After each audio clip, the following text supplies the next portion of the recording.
participation, right? So the last time we looked at who are joint perpetrators, and we also looked at the Accessories and Abettors Act 1861. So let's just recap a little bit, right? Joint perpetration of an offense. Here we're talking about where there is more than one perpetrator who commits the offense. Okay, so it will be jointly perpetrated if each of them had the requisite mens rea and each of them commits the actus reus, or they do a distinct act for the actus reus, right? So what they do together is amounts to the actus reus. So that's a joint perpetration of an offense, right? So this video has been up on Times already. You can still have a look at it if you have not looked at it yet. It's quite an amusing video. But basically, right, this is a video of two men who went to rob a bank. Okay, they went to rob the bank. They clearly had the same mens rea for the offense, and also that they committed the the actus reus, right? They went in there, they threatened to use force, and then they committed. They were going to commit theft. They're going to steal the money. Of course, at the end of the video, you saw that it didn't end with them taking any money, right? But you can say that if they took the money, then they jointly perpetrated the offense of robbery. And then we looked at the Accessories and Abettors Act 1861. Here we are talking about people who aid, abet, counsel, or procure the commission of an offense, right? So whoever who does this, so although they may not have perpetrated the offense, okay, they may not have committed the offense. That's what perpetrated the offense means. However, if they in some way aided, abetted, counsel, or procured the commission of the offense, then they shall also be liable to be punished as the principal offender, right? As the principal offender, as if they actually perpetrated the offense themselves. Okay. Now the mens rea has always been the same, right? The mens rea for secondary parties, for those who are aiding, and for those who are not the main party, the principal party, the mens rea is always an intention. Okay, you must have intended to assist or to encourage or to procure, right? You were intended to actually help out in the commission of the offense. To help out in the commission of an offense. So you see here the difficulty sometimes, right? Of trying to see whether a person is a joint perpetrator or the person is just aiding or abetting. Okay, so for a person who is goes together with the person with his partner to go and rob the bank, right? On the one hand, you can say he's aiding him, but on the other hand, you can say that he's also jointly perpetrating the offense. So you see that the courts, they are not too concerned, right, about actually putting them into the correct pigeonhole, about saying that this person is a secondary party, this person is just aiding and abetting only. Okay, so they're not so much concerned. Clearly, they could see that they participated, right? They participated in the offense. So don't be too concerned, right? If you are unable to draw the line clearly, right? If you're unable to draw the line clearly, okay. Now, this intention to assist, to help out in the commission of the offense must naturally also come with the necessary knowledge, right? Come with the necessary knowledge for the circumstances that's required for the actus reus. But the key thing here is that there must be the intention, right, to actually help out, to actually be part of it, or to actually assist in the commission of the particular offense. Now, this was a news report. Here was basically offense of criminal damage or mischief under Malaysian law, right? But let's look at it under the English law. So you see that the suspect said he carried out the act with a friend, right? This Mi Tomoy. All right. So according to the suspect, Mi Tomoy took him to meet three other people. So the original plan was to injure the Mufti, right? And they actually offered to pay money so that they will splash acid on the Muhammad Azri, this is the Mufti's face, but they did not agree to do that. What was agreed at the end of the day was that they were just going to set his car on fire. So there was another man, Dicky, right? he handed them backpack, jacket, plastic bottles, and helmets. So then they rode. They went. So me, Tomoy, and the suspect went to get the petrol. They filled up the plastic bottles, which was given by Dicky, and then they head to the house. So me, Tomoy splashed the petrol on the car, but the suspect was the one who lit the fire and smashed the rear windshield with a rod. Okay, so clearly the suspect was the perpetrator, right? He was the main perpetrator. Now, me, Tomoy, arguably can be said to have jointly perpetrated because he was there with him and he had the same menswear, right, which they intended to actually cause damage or destruction to the car. Uh, he splashed the petrol, okay? But of course, the suspect is the one who actually lit the fire. So, I don't know.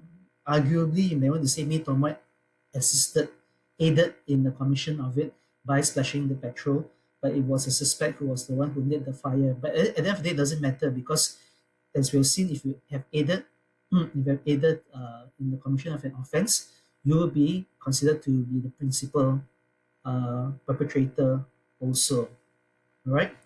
Whereas Dicky here, right? Dicky is the one who provided, so you can see that he clearly aided by providing the plastic bottles and helmets. But the key thing was the plastic bottles for him to fill the petrol.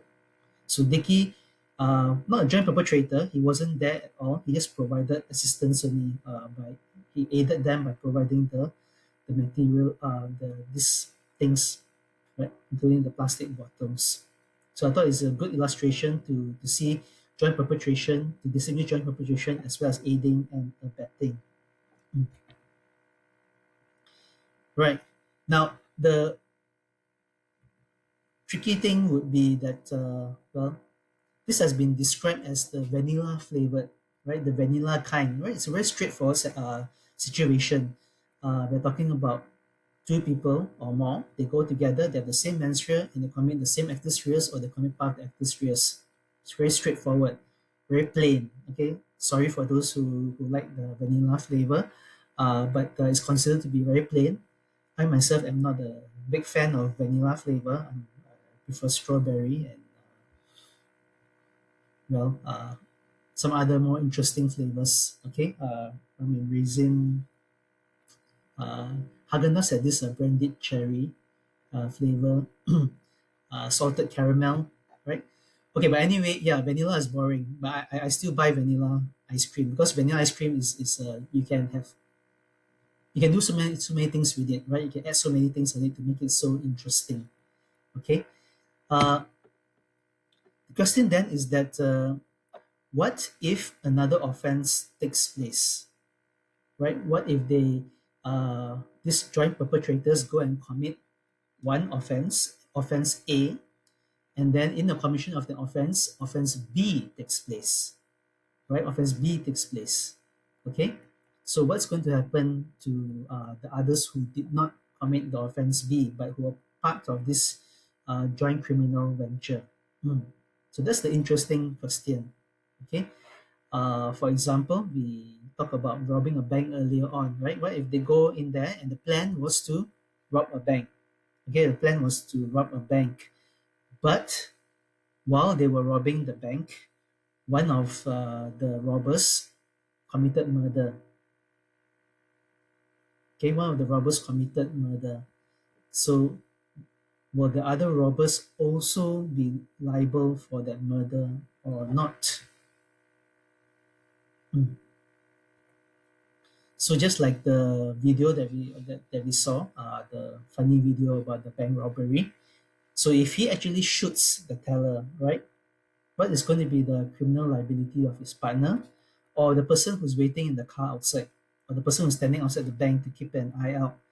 Or how about the person who supplied the gun to him, the person who drove them, the one who helped in the planning? All right. So early on, we saw also in the burning of the car, right?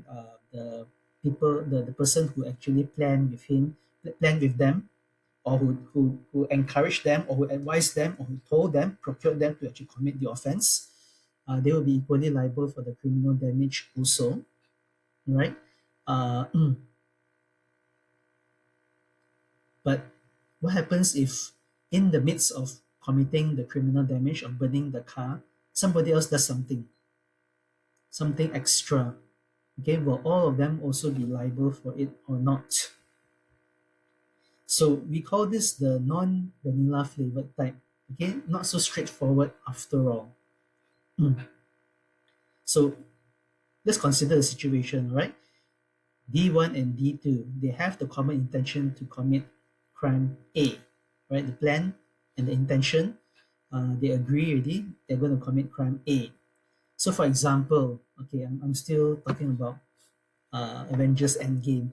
For those of you who watch Endgame, right, and even if you didn't watch, here are two characters from the Avengers team. One is Nebula, the other is War Machine or Rhodey. So Nebula and Rhodey, right, the plan was for them to go and steal the Power Stone. So the common intention was to go and steal the Power Stone, right? But you see, what happened was that when they went back in time to look for the Power Stone to steal it, the Star-Lord was there. Okay, this is Star-Lord, Chris Pratt, if you don't know, right? He's Star-Lord. He was there.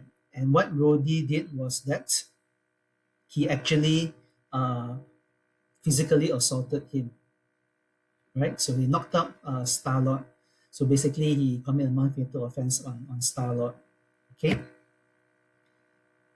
So D1, as incident of committing crime A, commits crime B. So Rhodey, in order to commit the theft of the Power Stone, he committed an offense under Section 47 also, or arguably Section 20, right? So he actually inflicted GBH, or at the very least ABH, on the Star-Lord.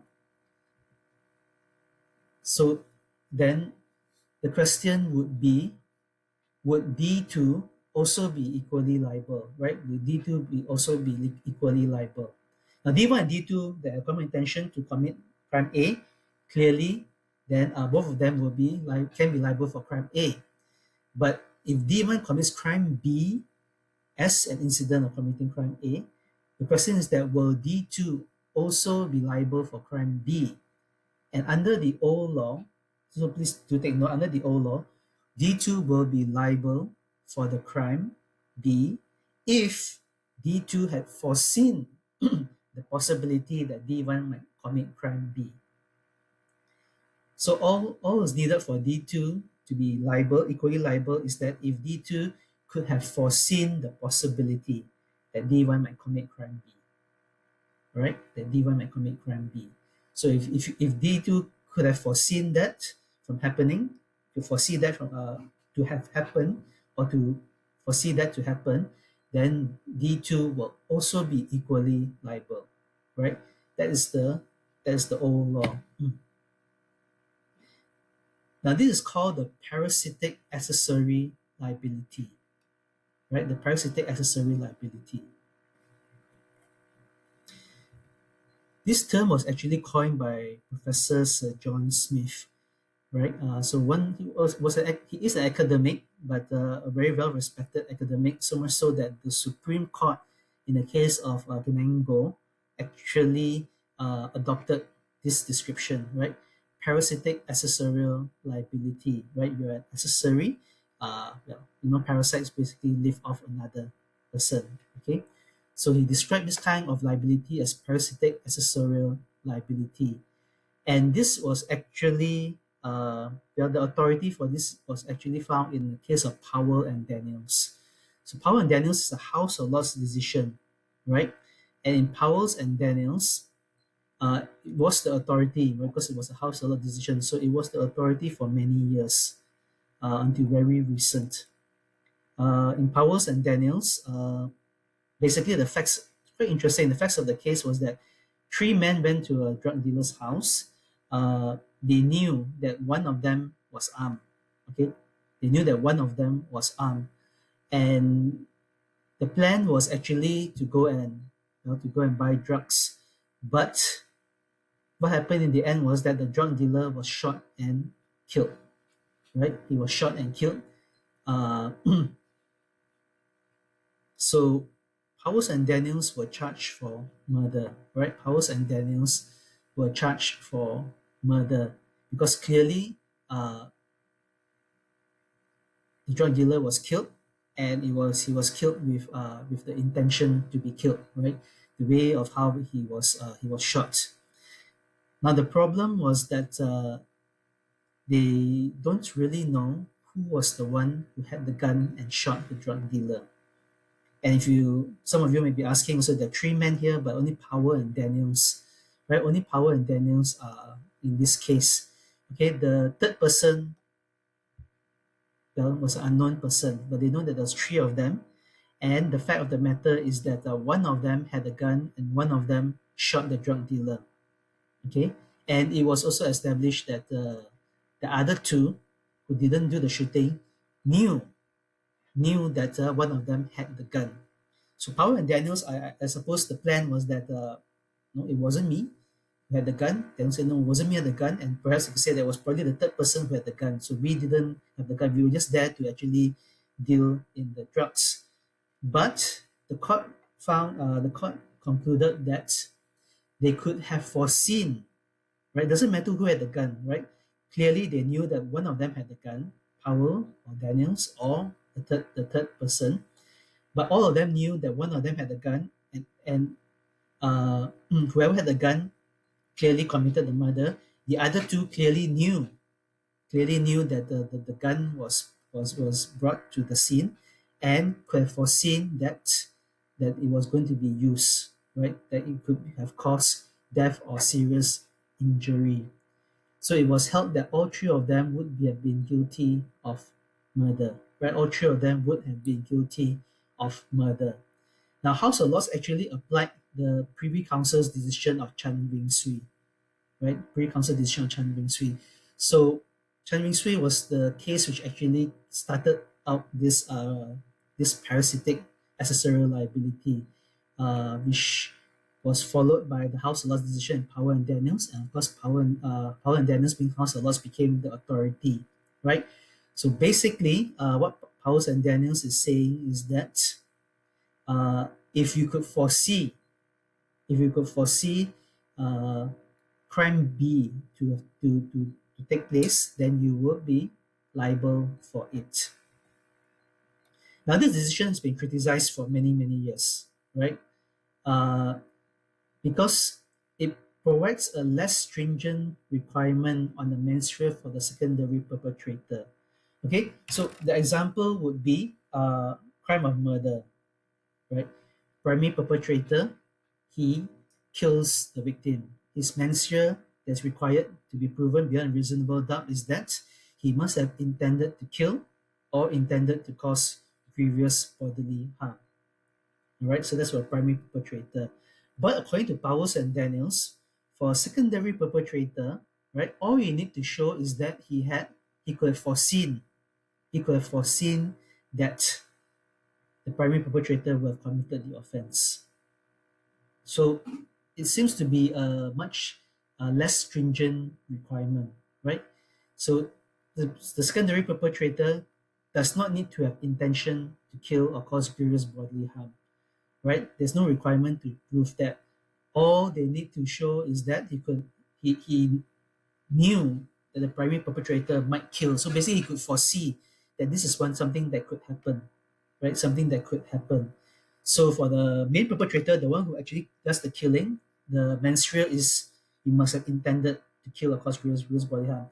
But if you are just there, if you are assisting him, right, all the prosecution needs to show is that you could have foreseen that to have happened. You could have foreseen that the crime would be committed. So there seems to be a much lower requirement.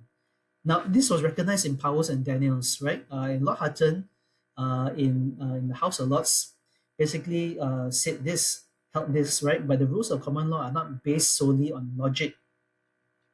Okay, so they admit that it doesn't have to be logical, but it relates to practical concerns and in relation to crimes committed in the course of joint enterprises, to the need to give effective protection to the public against criminals operating in gangs. So you see, this was a policy decision, right? And a policy decision that was made by the House of Lords. House of Lords uh, have the right to make policy decisions. That's what they are to do. And basically, the policy decision was to deter people from operating in criminal gangs, right? committing crimes in gangs, because we know that there's always strength in numbers. So they want to deter people from actually joining gangs to commit criminal offenses. Okay, so therefore, this was a policy decision to deter people from actually joining gangs, because you want to be part of a gang, right? If one of the members of the gang commits an offense and you could have foreseen him to do that, you would be equally liable also. But this is no longer the law, right? This is no longer the law. So in 2016, the UK Supreme Court had the opportunity to relook at this matter again. In the case of Crown against Joji, it was also decided together with the case of with another Privy Council case. But of course, we are more concerned with Crown against Joji, which is a Supreme Court decision. And Crown against Joji, the Supreme Court held that the Chan Wing Siu principle cannot be supported. Right? It cannot be supported. We do not consider it that it can be supported. So it cannot be supported because it was based on an incomplete and erroneous reading of the previous case law, coupled with generalized and questionable policy arguments. So therefore, the Supreme Court held that to equate foresight with intention to assist is an error. The correct approach is to treat it as an evidence of intent. So you see, before Chan Wing Siu's decision, and which was later followed by Powers and Daniels, the law has always been the same, right? You must have intended to assist. You must have intended to assist in the commission of the second offense, right? You may be jointly perpetrating offense A, crime A, and if one of you commits crime B, you will be equally liable if you intend to assist in the commission of crime B, right? But Chan Wing Siu and subsequently Powers and Daniel says that no, you don't need to intend to assist as long as you can foresee that to happen. That is good enough. So they are equating foreseeability to intending to assist. So Supreme Court said that no, right? Just because you can foresee it to happen doesn't mean you intend to actually assist. However, foresight, right? Foresight of the consequences can be used as evidence to show intention. All right? So foresight does not equate to intention, but foresight can be used as evidence to find intention. Right? It can be used as evidence to find intention. So you see, it goes back to the basic principle that we've seen earlier, right? For the mens rea, for accessory liability, for assisting or encouraging or procuring in the commission of offense, there must be the intention together with the necessary knowledge. But the key things that you must have intended to assist. Just being able to foresee the crime to take place is not good enough. You must have intended to assist, encourage, or to procure the commission of the offense. Being able to foresee it to happen can be evidence to show that you intended to assist, encourage, or procure the commission of the offense.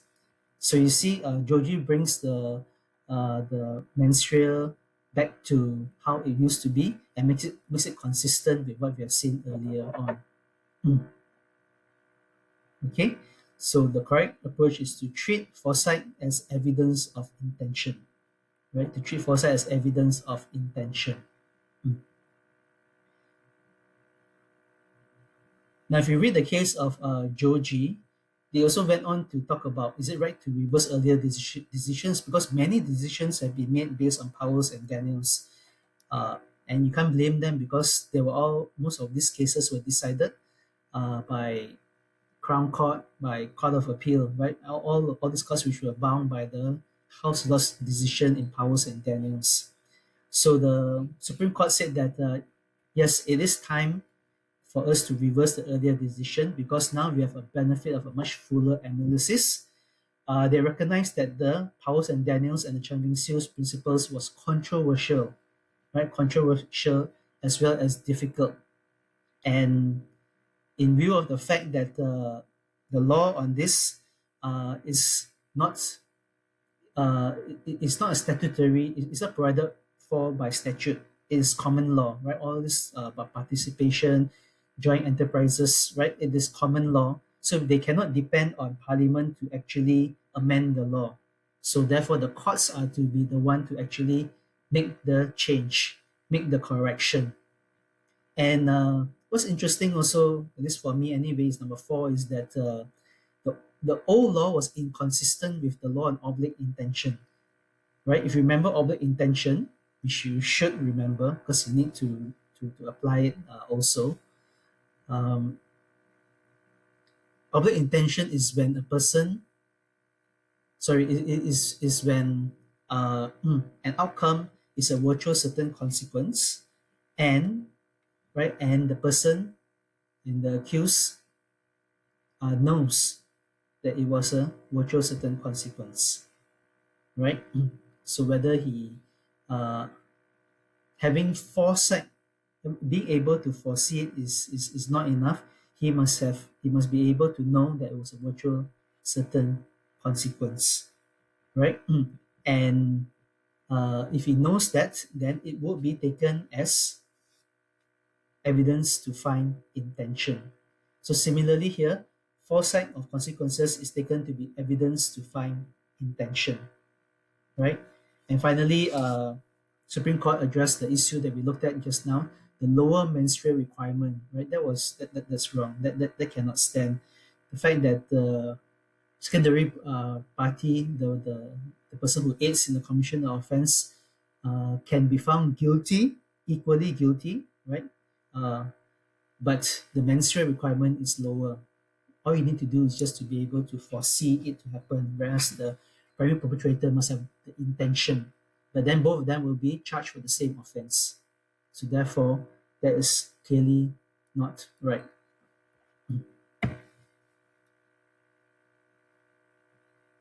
Okay, so now the question that might arise is that what if there was no common intention, right? What if there was no common intention to be part of the crime B, right? You go to commit crime A, but you want to, uh, but there was no common intention to commit crime B. He could not have foreseen it, and there was no intention to assist in that also. Does it mean that he will get away scot free, right? So if there's no intention of crime B, then the person gets away scot free. Not necessarily, right? We will look at two old cases. Old, it's really 2020, so it's considered to be quite old. Gilmore and Day, right? 2000 and 2001.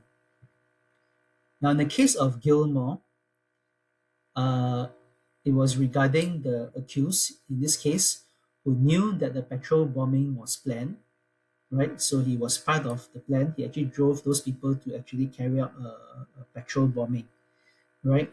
Unfortunately, the petrol bombing was, well, he didn't think that it was going to be so dangerous, right? Basically, it was just it's a Northern Ireland case. It was just an act of terror, right? However, petrol bombing resulted in the death of these three young boys. Okay, resulted in the death of these three young boys. So the primary perpetrators were charged for murder, and so was he, right? Although he didn't commit it, he just drove them there, but he was also found guilty, right? He was also found guilty of murder. However, on appeal, right, the Court of Appeal changed it and found him to be guilty of manslaughter and not murder. This is what the Lord Chief Justice Robert Carswell held. There is no sufficient evidence to conclude that the appellant was aware that the petrol was contained in an unusually large bottle, which might be expected to cause a larger conflagration and result in greater danger to the occupants. Okay, so there was no evidence to show that he knew that it was going to be so dangerous. So clearly, the people who have committed the offense, the main perpetrators, they knew about it, and therefore they could foresee that it can actually cause serious injury or even death. And so, therefore, it can be said that they had the menstrual for murder, but not for the appellant in this case, right? He didn't know that He only knew that they were going to commit a petrol bombing. Okay, but even though he didn't know, right, that it was going to be such a serious such a serious thing, uh, which can result in greater damage than he expected, it doesn't mean that he escaped scot-free, right? He would still be guilty of manslaughter because he clearly intended to assist in committing the offense, and it clearly falls under constructive manslaughter, right? He clearly committed an unlawful act. It was dangerous and likely to cause some harm, and it actually did result in the death of the victims. So while he didn't have the necessary common intention to commit murder or to assist them to commit murder, it doesn't mean that he will get off scot free. He will still be liable for manslaughter. So it will be difficult to attribute to him any degree of certainty and intention that the attack should result more than a blaze which might do some damage, put the occupants in fear, and intimidate them into moving from the house. Right? So he clearly did not have the intention to commit murder. Now the other case was the case of Day. Right? In the case of Day, three of them went to beat up the victim. Okay, three of them went to beat up the victim. The appellant in this case said that he didn't think that they were going to beat him up that badly. Right? He didn't think that they were going to beat him up that badly. So the two of them were found guilty of murder, and he was convicted of manslaughter. Right? He was convicted of manslaughter, and he appealed, and his appeal was dismissed. Okay, his appeal was dismissed. So the fact that he intended to inflict lesser harm, according to the court, the death of his co-defendants was found not to have negated the existence of such an enterprise where his participation in a common plan to cause some harm had been established. Right?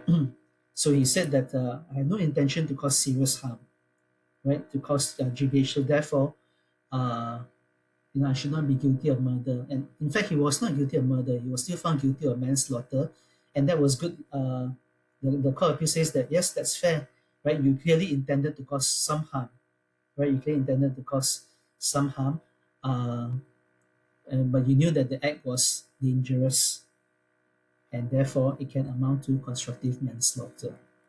So you see, even if there is no common intention for crime B, right? For Gilmore and they will still not escape liability completely, right? If there was an intention to commit a lesser crime, crime A or a lesser crime.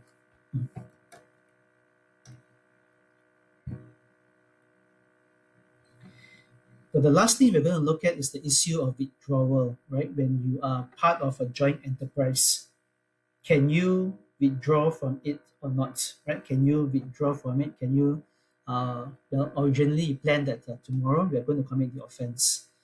But then later tonight you're going to think about it and say that, no, I really don't want to commit an offense. Is it too late for you to withdraw from it? No, obviously not, right? End game illustration again. So Thor and Rocket were supposed to go and again steal something else from Thor's home planet, but we know that Thor was basically became Fat Thor, right? Okay, it's not fat shame people, and he actually at the end of the day did not want to commit the offense. So when Rocket says let's go and get it, he went the other direction, right? He went to the other direction. So can he be said to have withdrawn from the enterprise to go and steal the other Infinity Stone? We've looked at the case of Rook, right? In this case, they agreed. Three men agreed with the appellant to. Sorry, we agreed with MA to kill the person's wife. However, the appellant in this case Rook, he didn't turn up on that day. And then he says that he never intended to actually go through with it. So he basically said that, he actually withdrew from the enterprise But it was held that there was no withdrawal because for there to be a withdrawal from an enterprise, there must have been an unequivocal communication of the fact. Just by not appearing, not being there, not showing up is not good enough, right? You must have unequivocally, just very clearly, very obviously communicated the fact to the others, right? Communicated the fact to the others. Now, Roque was actually applying the case of Whitefield, and this is what the case of Whitefield held in 1984. If a person had counseled another to commit a crime, he may escape liability by withdrawal. So you can actually withdraw from it before the crime is committed. So that's the key thing, right? Before the crime is committed, you can actually withdraw from it, but it is not sufficient that he should just change his mind. Okay? If participation is confined to advice or for encouragement, he must at least communicate his change of mind to the other. So the communication will serve as unequivocal notice upon the other party to the common unlawful cause that if he proceeds upon it, he does so without the aid and assistance of those who withdraw. So Wakefield makes it very clear, right? There must be a clear communication that you want to withdraw. But this seems only to apply to withdrawal before the crime is committed. What happens if the crime is already been, when the commission of the crime has started, right? What if you're in the midst of the crime, you decide that you didn't want to do it? Is it still possible for you to withdraw or not? We look at the case of Becerra. It's an older case, right? The facts of the case is, as you can see in the slides, Becerra, Cooper, and other, they set out to commit burglary. Okay, so crime A. So Becerra gave Cooper a knife to use against anyone who might interrupt them.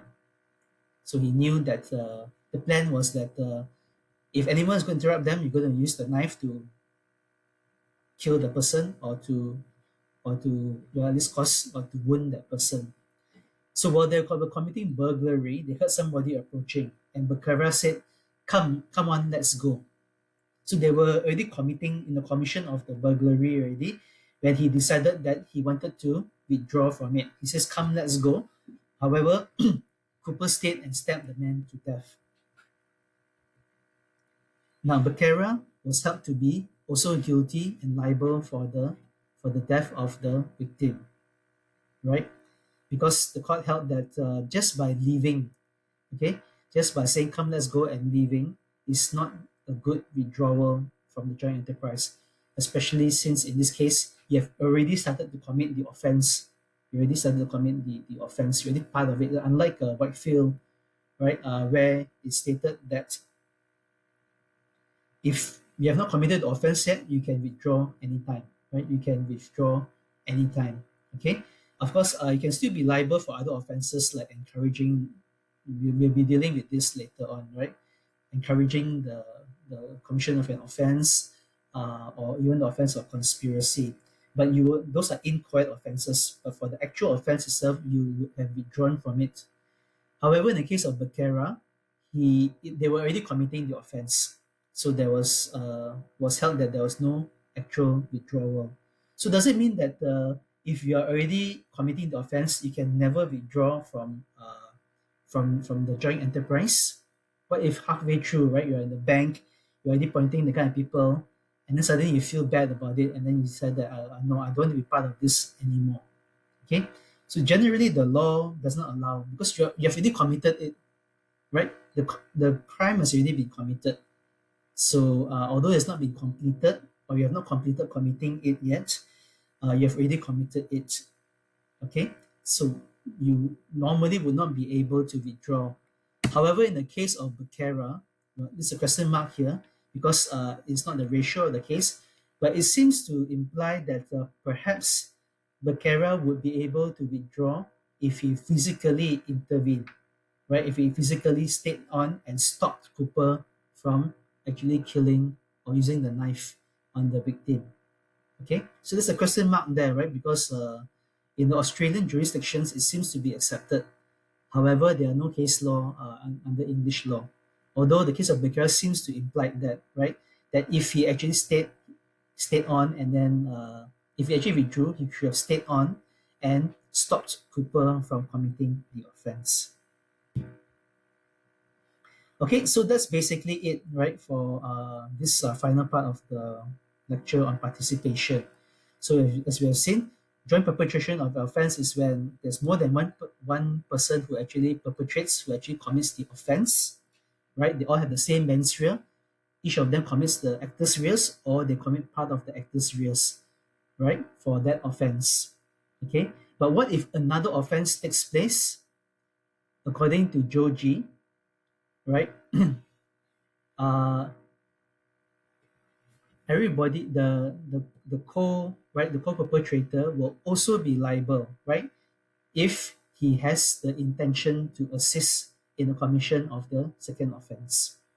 Okay, he will be also equally liable if he has the intention to assist in the commission of crime B, the second offense, right? If he can foresee it, it's not good enough. But foresight of crime B can be used as evidence to show that he intended to assist in the commission of crime B. Okay, so I put up a video of Crown against Joji. This was when the Court of Appeal actually delivered the decision of Joji. So you can look at it. They gave the Court of Appeal actually gave up the facts of the case, and they explained about the law, and then they explained about how they came to that decision. I thought it was really good, right? How the decision was explained. So you can watch the video, which I've put up on Times also, on Crime Against Joji.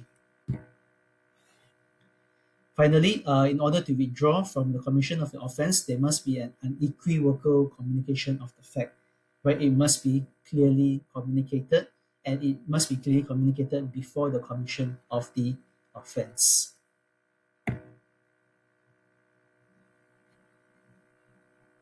So that's participation under English law. After this, we'll be doing participation under Malaysian law.